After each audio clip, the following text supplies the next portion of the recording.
জীবনে একবার সোনার মদিনায় যাব, বলেন জীবনে একবার সোনার, আওয়াজ দিয়ে, জীবনে একবার সোনার মদিনায় যাব, দয়াল নবীর রওজা দেখে শান্তি পাইব, জীবনে একবার সোনার মদিনায় যাব, বলেন জীবনে একবার।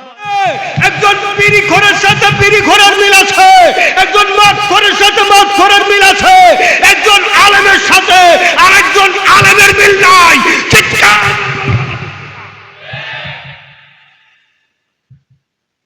অত্যন্ত পরিতাপের বিষয় বলতে হয়। আবু আইয়ুব আনসারীর দুইটা ছেলে ওই পাকা খেজুর গুলো গাছ থেকে যখন জোরে জোরে পড়ে যায়, আবু আইয়ুব আনসারী দুইটা ছেলে ওই খেজুর গুলা টোকায় টোকায় খাচ্ছে। এরকম অবস্থা দেখে আবু আইয়ুব আনসারী দুইটা ছেলেকে ইহুদি ওই গাছের সঙ্গে বেঁধে রাখছে। চাওলারা পেলাম ভাই বাবাজির একটা সুন্দর করে একটা স্পেশাল করে একটা চা বানায়, প্রয়োজনে দুইটা হবে শুনিবেন আমার স্পেশাল করে দেবেন। বাবাজি কইছে না সবাই যেরকম দাম ওরকমই দাম। আচ্ছা ঠিক আছে, আমারও উদ্দেশ্যে ওই বেড়ারেও উদ্দেশ্যে। এখন আমি চা খাই ঠিক আছে, কিন্তু আমার চোখ দুইটা টাইট দেওয়ার মোহের মুহি চাই দেখি বাম হাত দিয়ে যায়, বাম হাত নিচ দিয়ে এরকম করে হাত দেয়, এরকম করে উঁচা করে ডাইন হাত দিয়ে নিচ দিয়ে।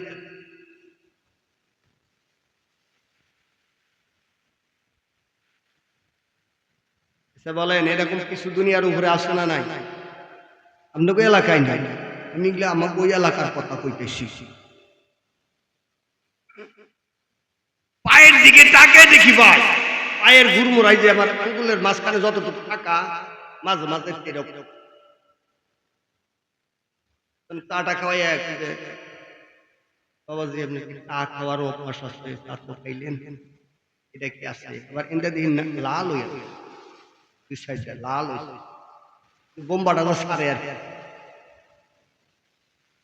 চা খাবেন। আপনি হুজুর মানুষ, না আপনার মেহমানদারি সমস্যা নাই, আপনি যা খাই হজম করবার পারেন খান, 14 গোষ্ঠী শুদ্ধা খাওয়ায়। পরে খেলাম বাবাজি আপনারা একটা ধুমা দেন, স্পেশাল একটা ধুমা দেন। ধুমাটা খাওয়ার আবার ইস্টাই আগে হইল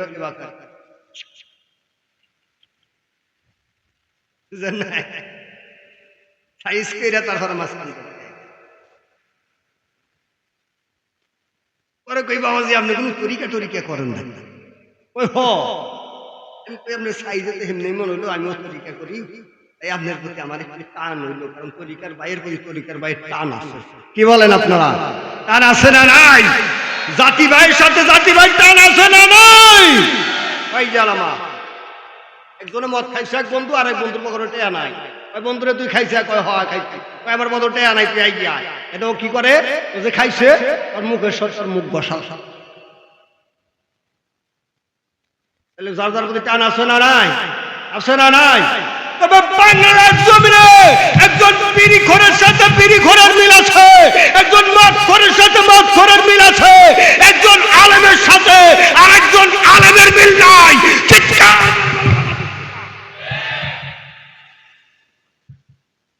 অত্যন্ত পরিতাপের বিষয় বলতে হয়। 17,000 টাইটেল মাদ্রাসা, কামেল মাদ্রাসা 17,000 এই বাংলাদেশে, 17,000 মাদ্রাসায় 17,000 প্রিন্সিপাল আছে না নাই? অন্য শিক্ষক বাদ দিলাম, 17,000 শুধু প্রিন্সিপাল নেন। এই বাংলাদেশে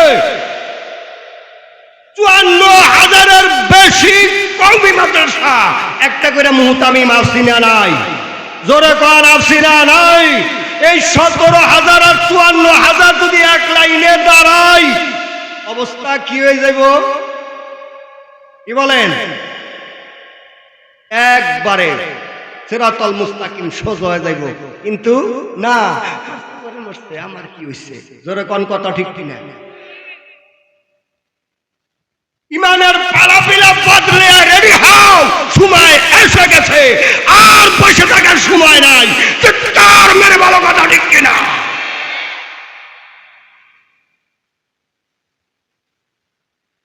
এখন বললাম বাবাজি আমি তো আবার তরিকা টরিকা করি, আত্মার টান লাগে সামনে এর লাগি কথা মন হয় না, সমস্যা নাই।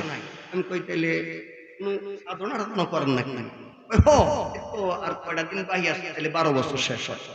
কয় বছর? 12 বছর শেষ হয়। বললাম কি সাধনা বাবাজি আপনি? কয় আমার ফিরে আমার সাধনা দিছে 12 বছর শেষ না হওয়া পর্যন্ত পানি সবন যাইব না। কি সবন যাইব না?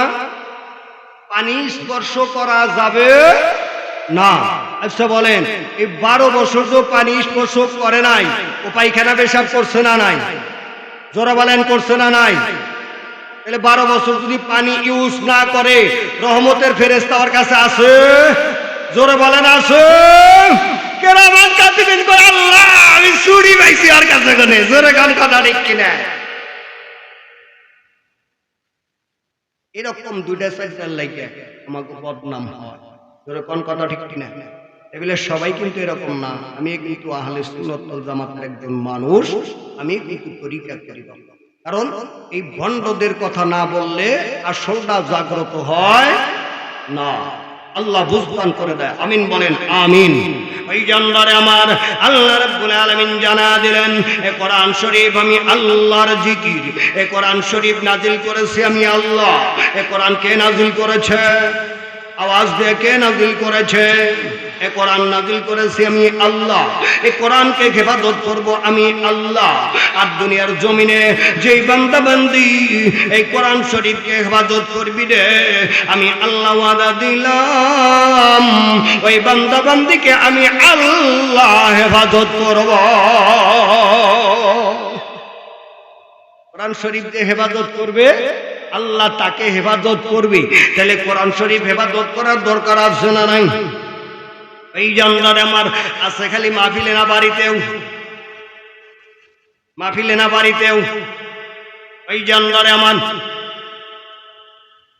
আল্লাহ রাব্বুল আলামিন এই কোরআনকে হেফাজত করলে তাকে হেফাজত করবে। ও ভাইজান, যেদিন থেকে দুনিয়ার জমিনে নামাজ আসছে, কোরআন শরীফ আসছে, ওই দিন থেকে আমরা সূরা ফাতিহা প্রত্যেক রাকাতে আগে আগে তেলাওয়াত করি। আজ পর্যন্ত কেউ বলতে পারবে যে এটা ভালো লাগে না, ঘুরাইয়া অন্যটা পড়ব? আছে? এই জান আমার এই কোরআনের ভিতরে এত মধুরে বাবা, এই মধু আপনি যত খাবেন, যত তেলাওয়াত করবেন রে, অতই মধু বাড়তে থাকবে, বাড়তে থাকবে। এই মধু কমবে না, বরঞ্চ তোমার কোনো সন্দেহ নাই, তোমার কোনো সন্দেহ আছে? এই জান্নার আমার আজ থেকে 1450 বছর আগে কোরআন নাজিল হয়েছে। এইটাই তো, কি বলে? এই কোরআনের পাওয়ার আছে না নাই? জোরে বলেন আছে না নাই?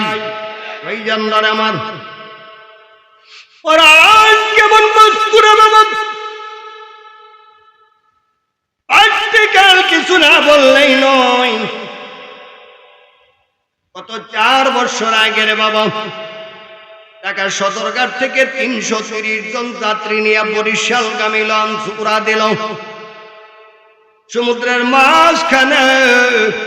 ও ভাইজান, ঝড়ের কবলে পড়ে ভাইজান কাঠপুরের মোহনার ভিতরে এই লঞ্চ আস্তে আস্তে করে পানির নিচে ডুবে যাচ্ছে, পানির নিচে ডুবে যাচ্ছে। বন্ধু, সকল মানুষ হাউ মাউ করে কান্না করতেছে, কেউ আজান দিতেছে, কেউ কালেমা তেলাওয়াত করতেছে, কেউ বাঁচার জন্য চিৎকার দিতেছে। এমন অবস্থা ওই জান ওই লঞ্চের ভিতরে 13 বছরের একজন কোরআনের হাফেজ ছিল। সুবহানাল্লাহ দেন। ভাইজান আমার কোরআনের হাফেজ দেখেন কি করে বাবা, 13 বছরের কোরআনের হাফেজ। উনি কি করলেন, লঞ্চ যখন আস্তে আস্তে পানির নিচে যাচ্ছে, নিচে যাচ্ছে, এই বালক কি করেছেন, এই লঞ্চের ছাদের উপরে চলে গেল। এই ছাদের উপরে যখন বন্ধুরে হাঁটু পরিমাণ পানি হয়ে গেল, কোরআনের হাফেজ আসমানের দিকে টাকা ডাক দিলেন, ও আমার মালিক, তুমি না বলেছো এই কোরআন যে হেফাজত করবে আল্লাহ তুমি তাকে হেফাজত করব।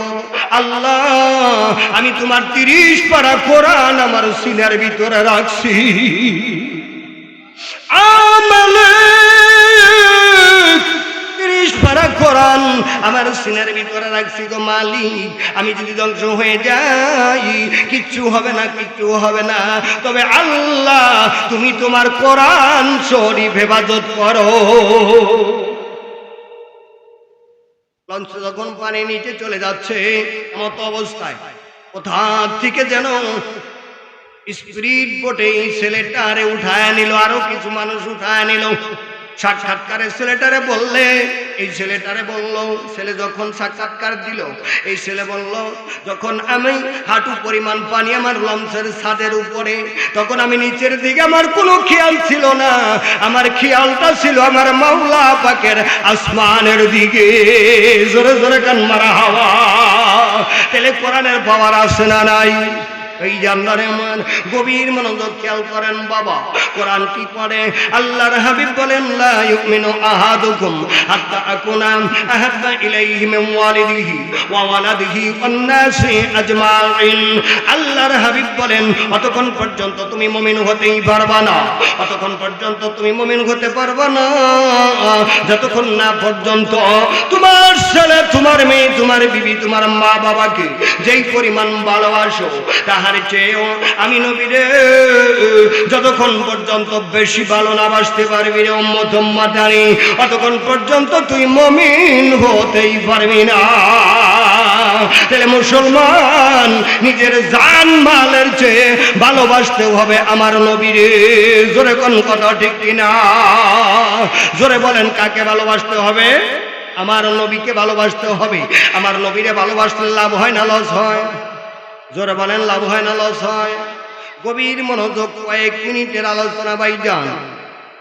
আমার নবীরে ভালোবাসছেন সিদ্দিকে আকবর রাদিয়াল্লাহু তাআলা আনহু, আমার নবীরে ভালোবাসছেন ওসমান গনি জিন্নুরাইন, আমার নবীরে ভালোবাসছেন ওমর ইবনে আল খাত্তাব রাদিয়াল্লাহু তাআলা আনহু, আমার নবীরে ভালোবাসছেন শেরে খোদা হযরত আলী কাররামাল্লাহু ওয়াজহাহু, আমার নবীরে ভালোবাসছেন আবু আইয়ুব আনসারী রাদিয়াল্লাহু তাআলা আনহু। আবু আইয়ুব আনসারী এমন একজন গরিব মানুষ রে বাবা। আবু আইয়ুব আনসারী যখন মসজিদে নববীতে নামাজের জন্য আসে, স্বামী স্ত্রী দুইজন মিলে একটা কাপড় পরিধান করে। ধরে বলেন কয়টা? দুইজনে একটা কাপড় পরিধান করে। আবু আইয়ুব আনসারী নবীর মসজিদে নামাজ পড়ার জন্য আসে, তখন ঘরের ভিতরে গর্ত করে নিয়েছেন, গর্তের ভিতরে বিবি নামে, ওই গর্তের ভিতরে যাইয়া কাপড়টা আবু আইয়ুব আনসারীকে দেয়। ওই কাপড় পরে নামাজ পড়ে আবু আইয়ুব আনসারী বাড়িতে গিয়া আবার গর্তের ভিতরে যাইয়া কাপড়টা বিবিকে দেয়, বিবি কাপড় পরে নামাজ আদায় করে। ও ভাইজান, এখন কি আমাদের কোনো কষ্ট আছে? জোরে বলেন কষ্ট আছে? ভাইজান আমার দেখবেন প্রত্যেকটা বাড়িতে আলমারির ভিতরে কত রঙের শাড়ি রে। এই শাড়ি পরে শুধু শহরে যাও আর বিয়ের বাড়ি যাও, কিন্তু সুন্দর একটা শাড়ি পরে কোনদিন আল্লাহর বাড়িতে তুমি গেলা না।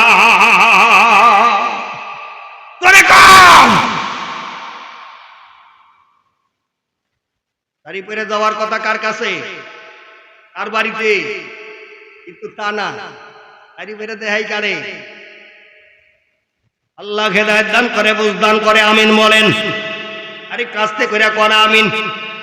ওই পাশে গোরস্থান আছে তারা শুনবে, আস্তে কইরা করা আমিন। হ্যাঁ, এরকম মর্দ মুমিনের মতো সাউন্ড দিবেন। এই জান কষ্ট বের করবেন আপনারা। আমি হলো খালি উসিলা। খালাকাল ইনসানা আল্লামাহুল বায়ান। আল্লাহু আকবার। বায়াদস্ত বুজুর্গম বলতেছিলাম আবু আইয়ুব আনসারী রাদিয়াল্লাহু তাআলা আনহু, উনার বিবি আমার নবীর জন্য এত পাগল ছিলেন গো, এত পাগল ছিলেন। মূলত মহিলারাই নবীর জন্য বেশি পাগল। সুবহানাল্লাহ দেন। কেন নবীর জন্য মহিলারা বেশি পাগল? আমার নবীরে গর্বে রাখছে তিনি একজন কি ছিলেন? মা ছিলেন। ও ভাইজান, আমার নবীরে দুধ পান করাইছে তিনি একজন মা ছিলেন। কথা ঠিক কিনা? ও ভাইজান, আমার নবী যেদিন দুনিয়ার জমিনে আসবে, চারজন দাইমা আসছিলেন, ওনারাও চারজন মা ছিলেন। জোরে কোন কথা ঠিক কিনা? আমার নবীর কাছে সর্বপ্রথম তরিকা নিয়েছে, তিনিও একজন মা ছিলেন। আমার নবীর জন্য সর্বপ্রথম জীবন দান করেছে, তিনিও একজন মা ছিলেন। জোরে জোরে কান মারহাবা। এর মধ্যে আমরা পুরুষ মানুষ একটাও নয়, আসি গো, একটাও নয়। এই জন্য মহিলাকে মধ্যে নবী নিয়ে ধাক্কা ধাক্কি নাই। ওদিকে যাব না বাবা, ওদিকে যাওয়ার সময় নাই। আল্লাহ বুঝদান করে, আমিন বলেন আমিন। আমার এবার আবু আইয়ুব আনসারীর স্ত্রী বলেন, স্বামী গো, আমরা গরিব মানুষ, কিন্তু মন চায় আল্লাহর হাবিবকে এক ওয়াক্ত দাওয়াত খাওয়াই। সুবহানাল্লাহ। দেন মন চায় নবীর এক ওয়াক্ত দাওয়াত খাওয়াই, কিন্তু গরিব মানুষ, পারি না কেমনে করে দাওয়াত খাওয়াবো। আবু আইয়ুব আনসারী বলে, বিবি রে, তাওয়াক্কুল কর আল্লাহর উপরে, রিজিকের মালিককে। আওয়াজটা বলেন, রিজিকের মালিককে। কিন্তু এখন আমরা দেখি ছেলেটা বিদেশ পাড়ায় যে সমস্যায় পড়ছিলাম, যদি গাইডে বিয়ে না থাকতো আমার উপায় থাকতো না।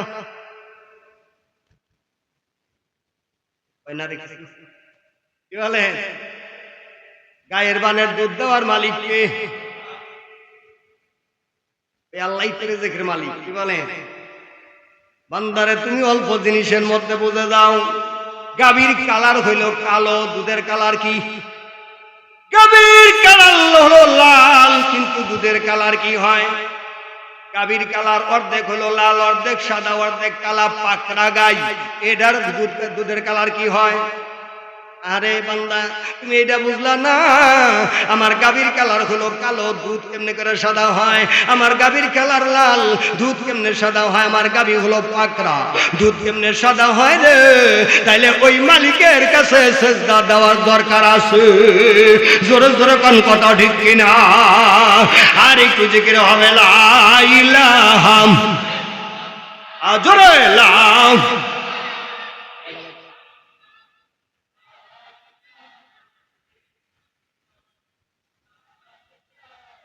ইল্লাল্লাহ, লা ইলাহা, মুমিন লা ইলাহা।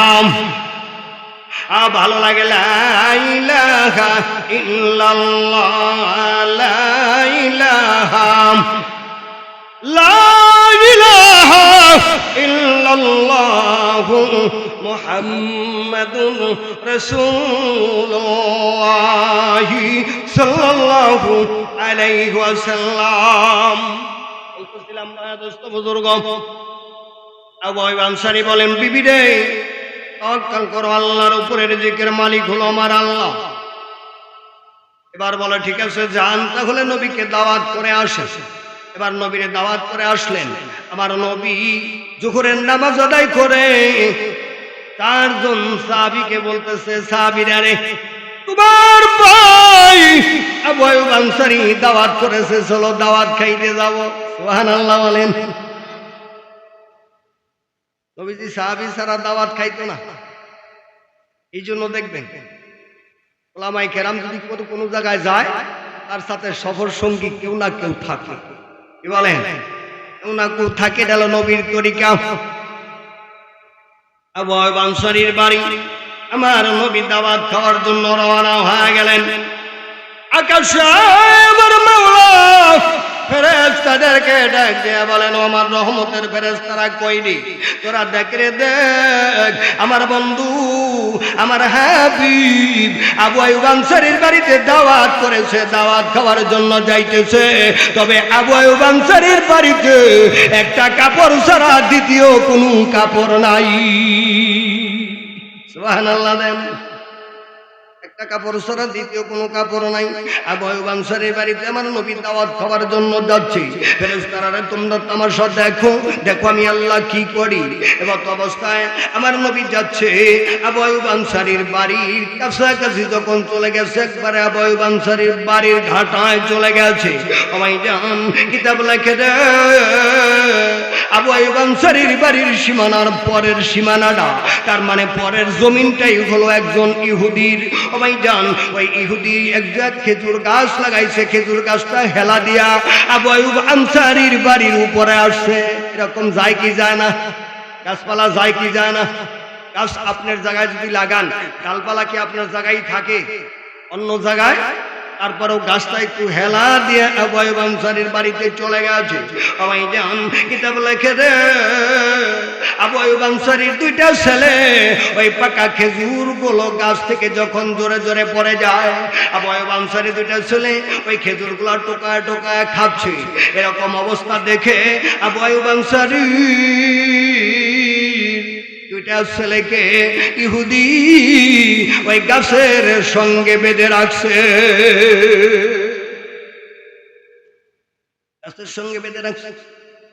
নবীরে দাওয়াত দিছে, এদিক দিয়ে দুইটা ছেলেরে ইহুদি গাছের সঙ্গে বেঁধে রাখছে খেজুর খাওয়ার অপরাধে।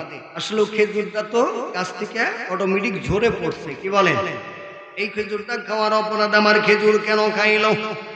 ভাইজান, তার মানে হলো আগের থেকেই চলে আসছে। ও ভাইজান, ধনী মানুষ যারা তারা গরিবের বেশি বেশি দেখতে পারে। কথা কয় না রে ভাইজান? এমন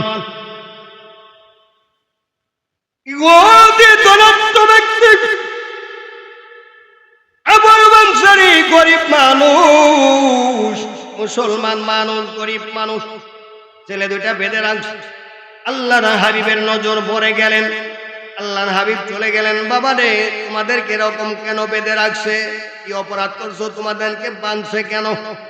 এবার দুটো চোখে পানি ছেড়ে দিয়ে দুইটি বাচ্চা বলতেছেন, ইয়া রাসূলুল্লাহ, ইয়া হাবিবাল্লাহ, ওগো নবীজি, 3 দিন যাবত আমরা দুই ভাই কোনো কিছুই খাই না।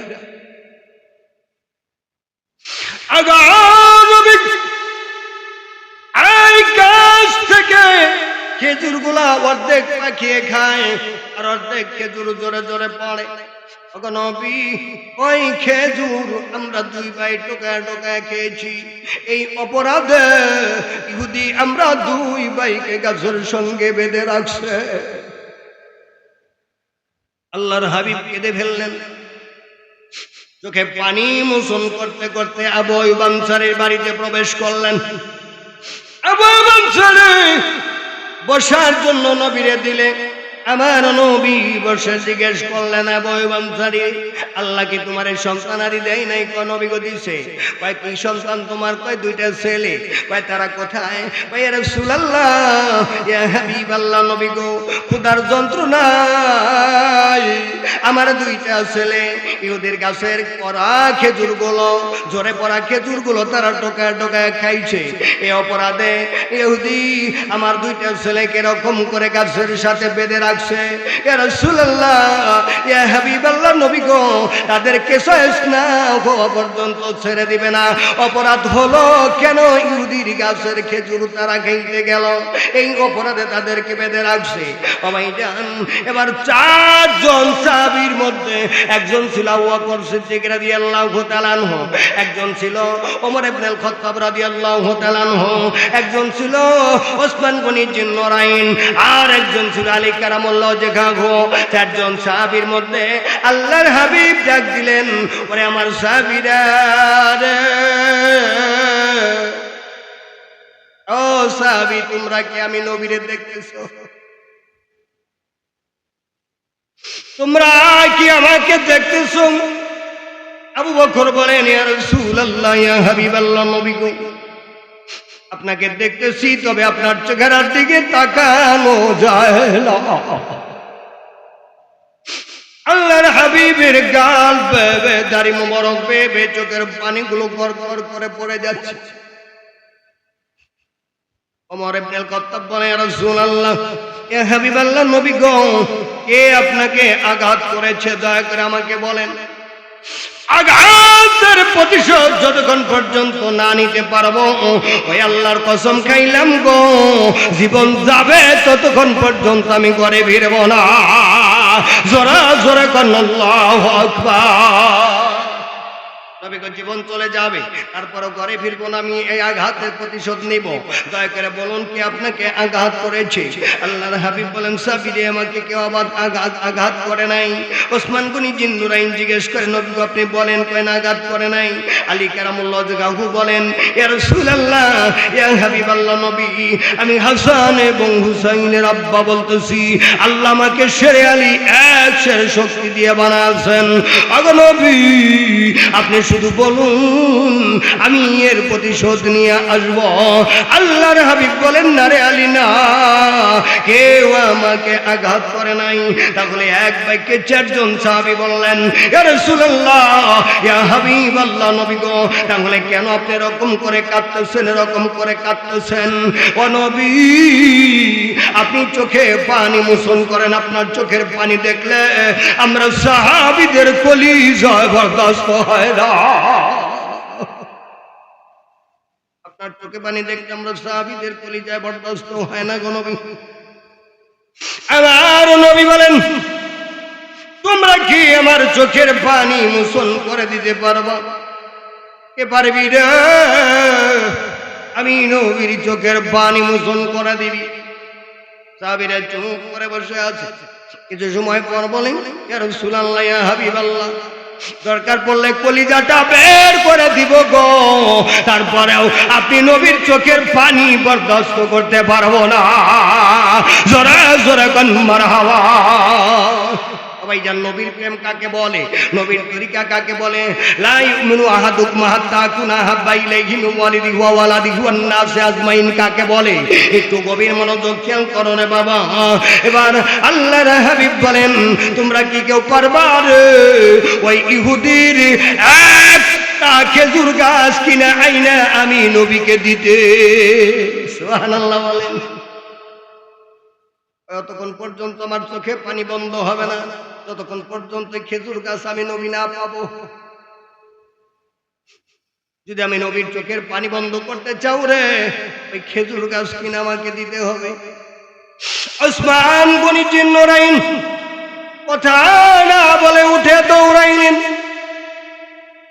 আগ ধরে ইহুদির সামনে যা দাঁড়ায় গেলেন।